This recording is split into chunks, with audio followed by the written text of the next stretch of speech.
Так, ары қарай жалғастырамыз ба? Ана Нұршат қосылып алсын қазір.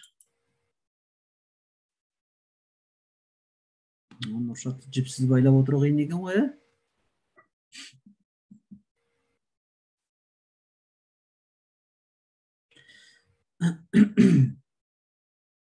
Қазір Бекзат бастап кететін болса, Нұршат ренжиді соны, мен естімей қалдым деп. Нұршатты қосып алайық қазір. Содан кейін ары қарай жалғастырасың. Мариям дайындалып отырсын.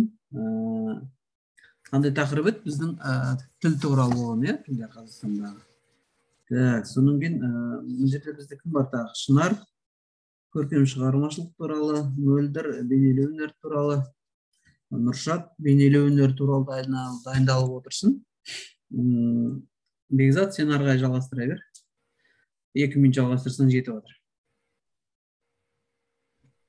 Кеттік. Егер осы жарнама тәртібін бұзса, онда ол жауапкершілікке алынады. Мысалы, Қазақстан Республикасының әкімшілік құқық бұзушылық туралы кодексінің 463 бабымен тиісті тіркеусіз, рұқсатсыз немесе хабарлама жібермей, кәсіпкерлік немесе өзге де қызметпен айналысу деген талаптар негізінде осы құқық бұзушылық қаралады. Яғни белгілі бір жарнаманы жүзеге асыру үшін, яғни жариялау үшін біз не істеуіміз керек? Ол жарнама туралы заңға қайшы келмейтіндей әрекеттер жасауымыз керек біз, заңға сәйкес келу керек. Ол үшін не істеуіміз керек? Біз қайда барымыз керек? Балымға жолығымыз керекпіз бе, әлде Нұршатқа барымыз керекпіз бе, әлде жергілікті органдарға, я болмаса онлайн түрде, офлайн түрде барып рұқсат алуымыз керекпіз бе? Рұқсат қарастырып, сосын бірақ жарнаманы орналастырса болады. Орналастыру үшін де белгілі бір алым салық бар, мемлекетке төленетін. Госпошлина, мемлекет. Ол бір, екіншіден табыс салығы деген бар, налог от дохода, жарнамадан түскен салық. То есть жарнамадан түскен кірістен алынатын салық деген бар.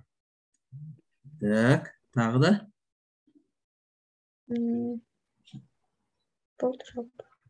Айтып кеттім. Жақсы. Кейін ары қарай кеттік. Мариям, Жагор қызы деп айтпаймын.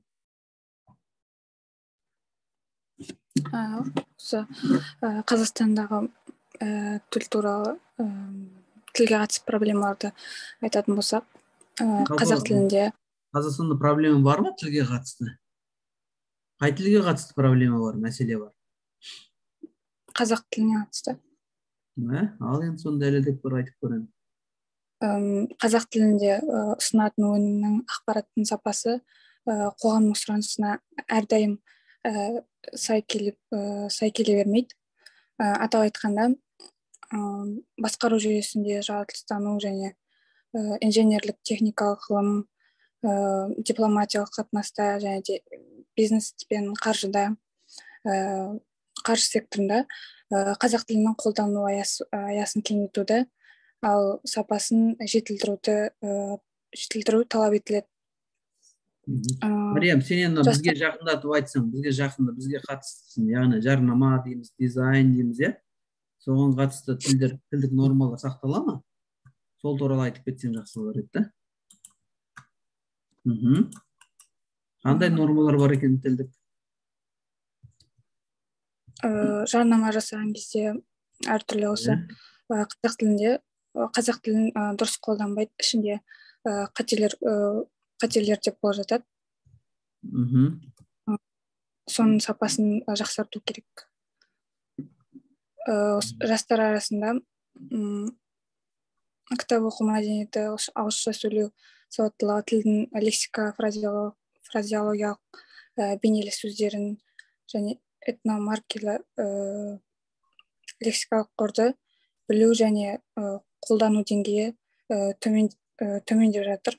Осыған байланысты қазақ тілінің ғылыми және пәндік курсының мазмұнын орфоэпия, фразеология, лингвомәдениеттану стилистика, тіл мен сөз мәдениеті бойынша жаңа білімдер жүйесімен байыту керек.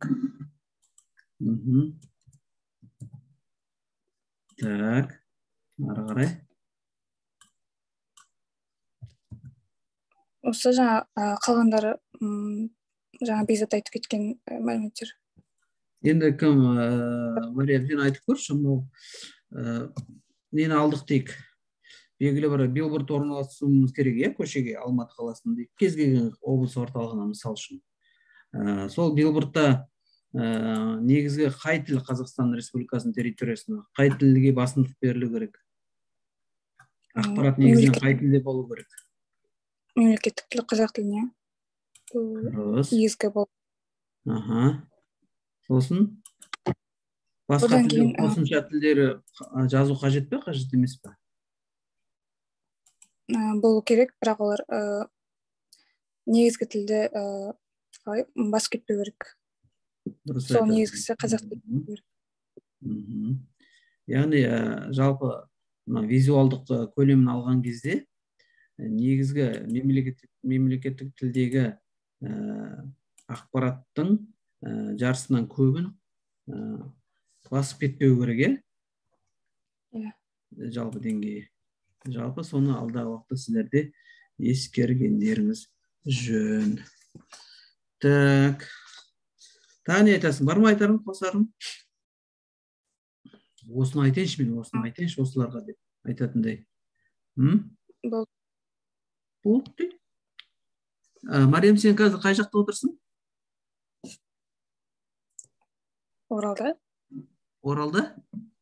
Батыста, Батыс Қазақстанда Оралымыз қазіргі осы Орал деген атауға да байланысты, сөздің өзіне байланысты өткенде бұқаралық ақпарат құралдарында әңгіме шықты. Енді ол бізге қатысты, яғни дизайнерлерге қатысты осыны айтайын деп отырмын. Орал деген сөздің орыс тілде не деп жазамыз? Уральск деп қояды, сәйкесінше ағылшын тілінде қазір соны Уральск деген сөзі ағылшынша транскрипциясын берір.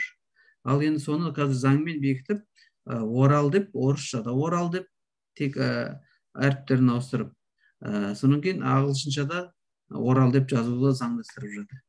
Соны қалай ойлайсың сен үшін? Дұрыс па, дұрыс емес пе? Қолдайсың ба, қолдамайсың ба? Қолдаймын. Дұрыс деп ойлаймын. Бәрекелді, осы жерден онда мен аяқтайық. Так, ары қарай. Мөлдір. Мөлдіреген көзің сенің. Мөлдір. Сөйлейміз бе? Не айтамыз?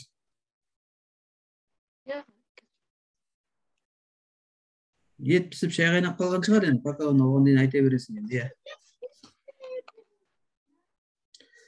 Бейнелеу өнер туралы. Ол қайдан көктен түскен бе, жерден шыққан ба? Қазір айтам ағай. Айтам.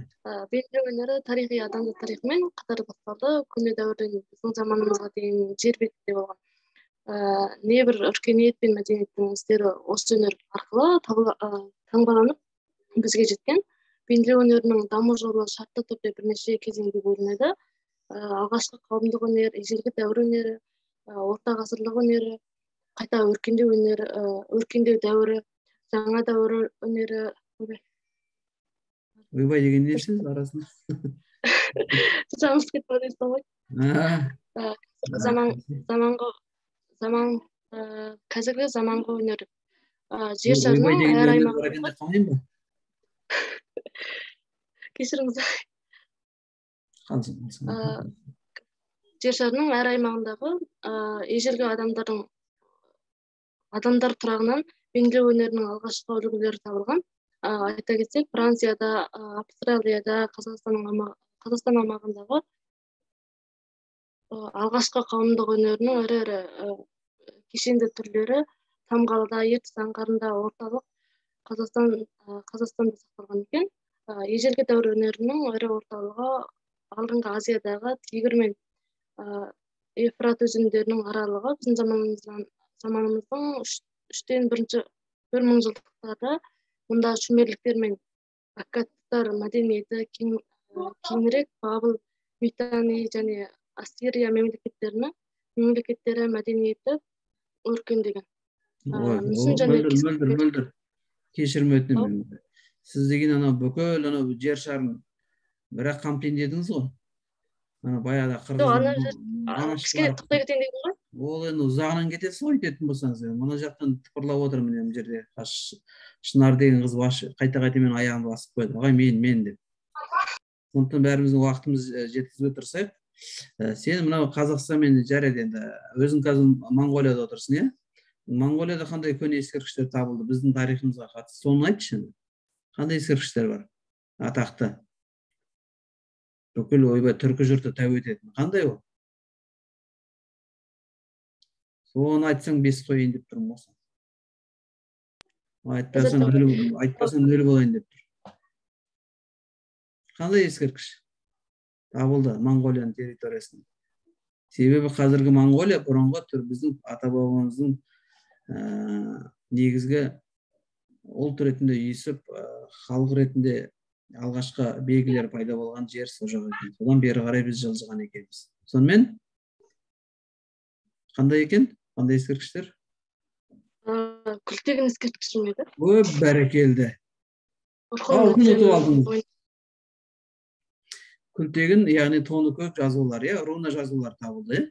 Үлкен ескерткіштер тасқа жазылған біздің. Оны тастың бетіндегі жазуларда кім тапқанын білесің бе? Жаңа сен бүкіл әлемнің өнері туралы айтып отырсың. Кім тапқанын білесің бе? Қай ғалым екен? Білмейсің бе? Нақты. Томсон деген атақты немістің ғалымы бар, соларына руна жазу екендігін оқып, алғаш түрік деген сөзді оқыған екен сол жерден. То есть түркі деген сөз. Түркі деген соңген білге хан, тоны көк деген сөздерді оқыған екен. Ол біздің былайша айтқанда өзіміздің негізгі төл әдебиетіміз болып саналады. Төл алфавит деп айтсақ болады, төл әліпбиіміз деп. Негізгі біздікі сол. Негізі оригинал былайша айтқанда. Жақсы, тағы не айтасың? Қазақстанмен байланыстырып айтып көрші, Қазақстанда қандай ескерткіштер, қай замандағы ескерткіштер табылған қазіргі кезде? 1, 2, 3 уақыт кетіп отыр. Нақты білмедім. Қазақстанға келіп көрдің бе өзі? Иә, болдым. 2 жыл болдым негізі. Осы жаққа 5-ші айда кірген болатын. 10 айым болған. Жалпы қазақ жерінде қазір қазба жұмыстары археологиялық деп айтамыз, өте көп жақсы жүріп жатыр. Яғни сақ кезіндегі, сақ дәуіріндегі қорғандар қазылып, алтын адам. Соны айтпайсың мен, сонда 100 балл алып жүрдім деп қойсын. Жақсы, сондықтан соны арғары оқитын бол, себебі бұл бүкіл әлемдік былайша айтқанда көзқарасты осы бейнелеу өнер туралы өзгертіп жатыр қазіргі кезінде. Себебі осыған дейін еуропалықтар ойлаған ғой, бай біз бүкіл өнер тудырған біз деп. Бүкіл өнер жасаған біз, мынандай кішкентай өте ұсақ көзбен, яғни микроскоппен қаралып жасалатын дүниелердің барлығын жасаған біз деп. Оказывается, ол қайдан шыққан екен? Қазақтың жерінен табылып отыр. Ол бір рет қана басында 69 жылы, 1969-70 жылдары бірінші алтын адам табылған кезде айтқан.